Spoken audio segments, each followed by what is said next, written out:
Hello, this is just another 80s Geek, and you are watching the Geek Showcase, where we highlight all things geeky. Today we're going to be continuing our series of ranking the crews of the Star Trek universe. One thing I didn't mention last episode when we ranked the original series was the reason I'm doing this. The reason I'm doing this is because my wife and I actually just recently watched every single episode of every Star Trek series in chronological order, story-wise, up through like the series that have been released through 2020, 2021, somewhere in there. So we still have some to catch up for the last couple years.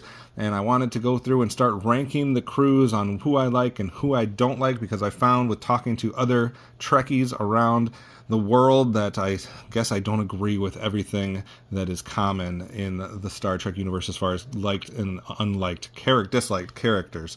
So we're going to do Star Trek The Next Generation today. We're not always going to go in order, but for this one I wanted to do the next one because Star Trek The Next Generation is my favorite of all of the Star Trek series. I've probably watched every episode in this series 4, 5, 6 times at this point. I just love the characters. I love everything about Star Trek The Next Generation. So today we're going to be ranking for you guys the top 14 crew members from Star Trek The Next Generation. Remember, we're not ranking any aliens or people that they meet at other planets, villains, things of that nature. We're just ranking crew members. Crew can be considered somewhat loosely because it's not always like an official position, but it's somebody that has a job on the Star Trek Enterprise. So we're going to go 14 to 1, and we're going to start off today with number 14, played by Dwight Schultz. We're going to go with Reginald Barkley, the engineer. Now, Reginald Barkley obviously makes future appearances in Voyager and has probably more of a role in that series, actually. This is his initial foray into the Star Trek universe. He's a guest appearance or guest star in about 5 seasons. He's never considered officially a recurring star. He's never a main star, so just a lot of guest work here. And he's kind of annoying in the series. I get that's how his character is written, but he just doesn't do it for me as much in this series. He's a little bit better in Voyager, but I think when you compare him to the other ones that you're going to see on our list, it is no comparison. So I have to put Reginald Barkley here at number 14. All right, number 13, another character that plays a bigger part in a different series.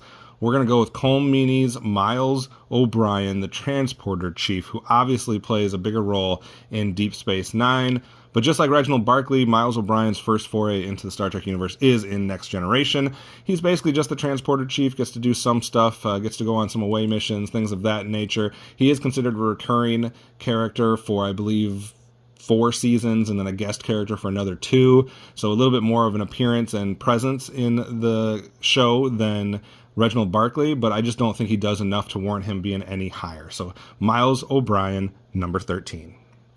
Takes us to number 12. First disagreeing comments under the video I'm sure will come with this one. My number 12 is actually going to be Wil Wheaton's Wesley Crusher, the ensign / other things that he becomes later on. Wil Wheaton is a main character for the first 4 seasons, and then he has guest appearances in 3 other seasons. So I can't put him quite as high as some of the people that were just on the show longer. We do have 6 characters in Star Trek The Next Generation that appear as a main character in all seasons and all the movies, and Wesley Crusher doesn't do that. I should say he was only a guest star in 2 seasons. The other guest appearance was in Nemesis, the movie. So Wil Wheaton, I get it, Wesley Crusher, I get, a lot of people liked him. He didn't really do it for me. He was kind of an annoying child star in that respect. Not annoying, I shouldn't say, but just not somebody I was really, gravitating towards. He was a little whiny for my liking. Since then, though, obviously, he has had a huge presence in the Star Trek franchise, and he's done a lot of great stuff and really stuck with the franchise and been present for a lot of different things that they've done later on. So I do think he's a big fan, and I give him props for that. I just didn't like the character as much in The Next Generation as these other ones that we're going to see coming up later. So Wesley Crusher comes in at number 12. The hate mail is going to come because of who I have ahead of him. I just had a soft spot, I guess, for this character. Even though she only appears as a recurring character in 1 season, I just really liked her. I loved some of the episodes that she's involved with, so I'm actually going to go with Dr. Katherine Palasi here at the next spot, number 11. So a lot of people will think that's way too high. I get it. She didn't have a huge presence in it, but I just love the episodes she's around. I thought she made a big impact in that season. And when I was watching this back in the day, in the 80s and 90s, I actually wished that she would have been the Doctor for the rest of the series. I liked her better than Beverly Crusher. So I was a big fan of Palasi, thought she was the better doctor, wanted her to come along for more of the ride. Obviously that didn't happen, and I'm not ranking her ahead of Beverly Crusher because obviously Beverly Crusher has a way bigger presence in the series, but I'm just a big fan of Katherine Palasi. I thought the performances were good. I thought the character was good. I thought it had a nice dynamic as far as another older presence on the crew, so I thought that was something that was very much needed, because otherwise we really only have one or two characters that are older and we have a lot of young characters. So I thought she kind of presented a good dichotomy with Jean-Luc Picard and a few others. So I like Katherine Palasi. That's why I'm putting her here at number 11. Yes, ahead of Wesley Crusher. All right, number 10, we're going to go with another female. This one was probably most memorable for the fact that she dies early on in the series, which it doesn't usually happen in these types of series. So Tasha Yar, played by Denise Crosby, who was the chief security officer / tactical officer. And yeah, she was a main character in season 1, and that basically gets killed off. And even though she does have guest appearances in 2 other seasons, but I don't want to spoil any more than I already have by telling everybody that she died. If you don't know that, you shouldn't be watching this video anyways. So I like Tasha Yar. Her death was very impactful, so that's why I rank her higher, even though she only appeared in 1 season kind of in a main role, but she is our number 10. So here's going to come the hate. Some more people are going to dislike the fact that I have Tasha Yar 10 and this character 9. And maybe I'm giving this character a little bit more credit because, like Miles O'Brien and Reginald Barkley, she plays a bigger role in some of the other series later on. But I'm going to go with the character played by Michelle Forbes, the comm officer, Ro Laren. I just loved when she was brought into the show, and I thought she did a lot to kind of help some of the dynamics and play off of people. She obviously was a recurring character in only 1 season. She was a guest character in 2 seasons, and she made her first appearance in season 5, so it was much later on in the series. I just thought she made it more fresh. She brought in something that kind of like was needed at that time after 5 seasons with a lot of the same characters. But again, I may be giving her a little extra credit because of her appearances in some of the other shows, so maybe that's not fair, but just for me personally, I like her a little bit better than the ones that we've already talked about. All right, number 8. I'm going to go with the other doctor, Gates McFadden, as Beverly Crusher. So this is where I'll put Beverly Crusher. I wasn't a big fan of this character in general, just didn't do it for me, just like Wesley Crusher. I'm just not a fan of that family, I guess. But I know she played a huge role. I know she had a interesting relationship with Jean-Luc Picard, etc. And she appeared in a lot of stuff as far as Star Trek goes. So outside of season 2, she appeared as a main character in every season and all the movies. So you got to give her props for that. And she's obviously done a lot with Star Trek documentaries and different things since then. So I got to put Beverly Crusher here at number 8. I know most people would put her higher, but that's where I'm going to put her. Let's move on to number 7. I'm sure this will cause more controversy, but my 7th favorite character of Star Trek, The Next Generation. Maybe you don't call her a crew, but she definitely has a job on the Enterprise. We're going with the iconic Whoopi Goldberg as Guinan. Yes, she's a civilian, but she does have a job on the Enterprise, so that's why I'm going to throw her in here.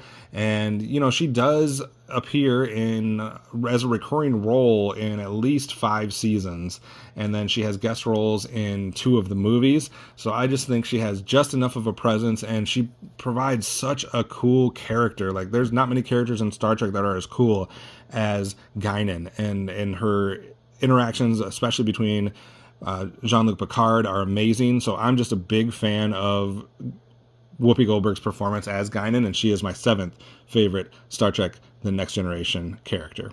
All right, that takes us to 6. If you haven't paid attention here, we just had 1, 2, 3, 4, 5 females in a row. Let's make it 6. For our number 6, we're going to go with Deanna Troi, Counselor Troi, played by Marina Sirtis.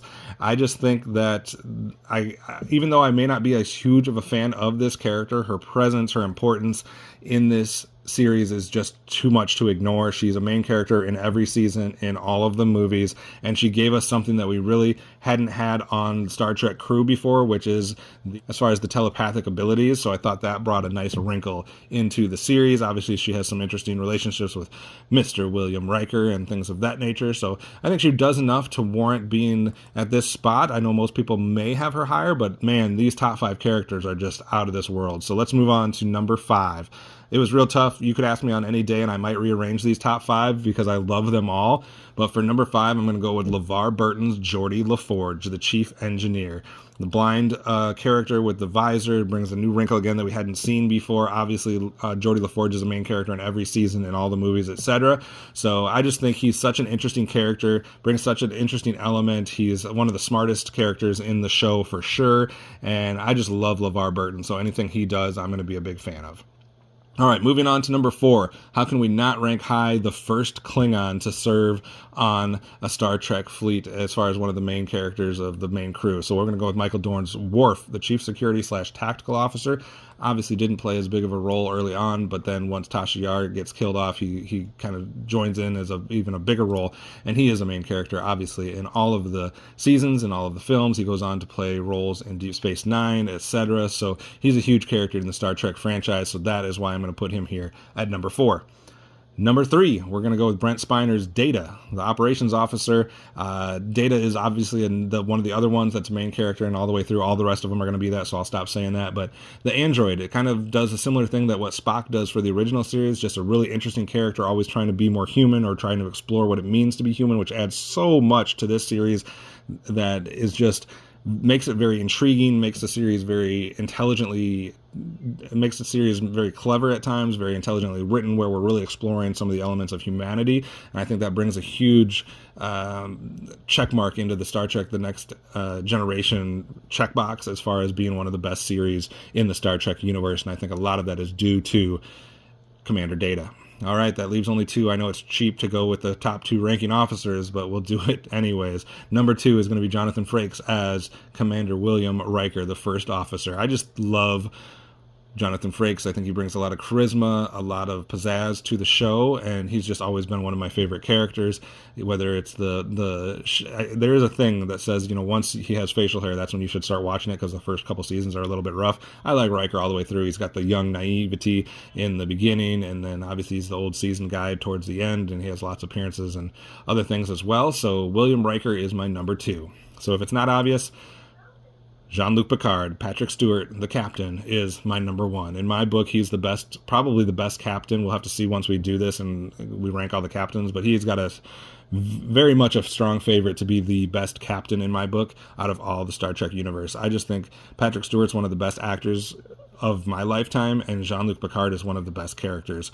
Whether it's his stuff with the Borg, whether it's just his balancing between all of the other crew members, I just think Jean-Luc Picard is one of my favorite television characters of all time, and that is why he tops my list of Star Trek The Next Generation characters. So, in summary, that's 14 Reginald Barkley, 13 Miles O'Brien, 12 Wesley Crusher, 11 Katherine Palasi, 10 Tasha Yar, 9 Roland, 8 Beverly Crusher, 7 Guinan, 6 Deanna Troi, 5 Jordi LaForge, 4 Worf, 3 Data, 2 Riker, and 1 Jean-Luc Picard. All right, that does it for this episode of the Geek Showcase. Tune in next time for more geek topics, including more episodes where we rank the remaining Star Trek series crews.